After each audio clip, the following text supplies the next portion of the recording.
सर्वसामान्यांच्या हक्काचा आवाज जागर जनस्थान।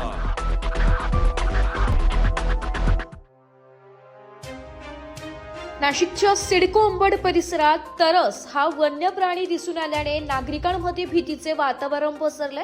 आज पहाटे सुमारे 4 वाजेच्या सुमारास अंबड येथील कम्फर्ट झोन सोसायटी परिसरात सोसायटीच्या बाहेरील भागात तरस दिसून आलाय। हा तरस सीसीटीव्ही मध्ये कैद झालाय। सुदैवाने सोसायटीचे मुख्य गेट बंद असल्याने हा तरस सोसायटीच्या आत प्रवेश करू शकला नाहीये आणि संभाव्य अनर्थ टळलाय। सोसायटीतील सुरक्षा रक्षकांना पहाटे अचानक कुत्रे भुंकण्याचा आवाज ऐकू आला। त्यांनी परिसराची पाहणी केली असता सोसायटीच्या गेट बाहेर तरस हा प्राणी फिरताना दिसून आलाय। यावेळी सुरक्षा रक्षकांनी तात्काळ मोबाईलमध्ये त्याचा व्हिडिओ चित्रित केलाय। हा तरस लक्ष्मीनगरच्या दिशेने जाताना दिसून आला असून काही वेळाने पुन्हा त्या परिसरात फिरत जवळील नाल्याच्या दिशेने निघून गेल्याचे त्यांनी सांगितलंय। या घटनेची माहिती सुरक्षा रक्षकांनी तात्काळ सोसायटीचे चेअरमॅन यांना दिली आहे। त्यानंतर वन विभागाशी संपर्क साधून घटनेची माहिती कळवण्यात आली आहे। परिसरात नाले, मोकळी जागा व झाडी असल्याने तरस त्या दिशेने निघून गेल्याची शक्यता वर्तवण्यात येत आहे। दरम्यान या घटनेनंतर परिसरातील नागरिकांनी सतर्क राहावे असे आवाहन वन विभागाकडून करण्यात आले।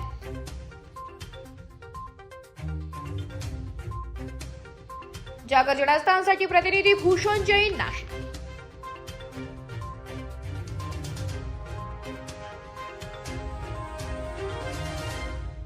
एक बात कह दूं, ये वीडियो हर किसी के लिए नहीं है।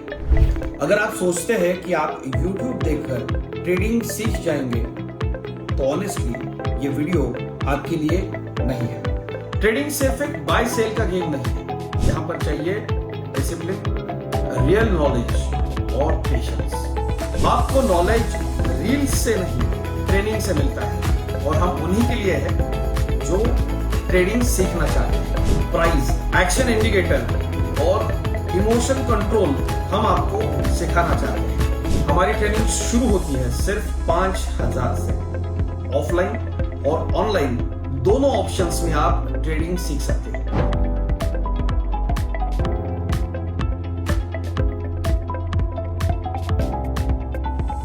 अगर 5000 इन्वेस्ट करने में प्रॉब्लम है तो फिर ट्रेडिंग में करियर करने का आइडिया छोड़ दीजिए। अगर आप सीरियस हो, ट्रेडिंग के स्किल को बिल्ड करना है, साइड इनकम बनाना है, आपका फ्यूचर सिक्योर करना है, तो स्टॉल मत करो। फॉर्म भरिए, ट्रेनिंग लीजिए और सही तरीके से ट्रेडिंग के अपने स्किल्स को बेटर कीजिए। और स्क्रॉल करने वालों का क्या है, वो तो शॉर्टकट ढूंढ ही लेंगे, मार्केट उनका भी ख्याल रख लेंगे।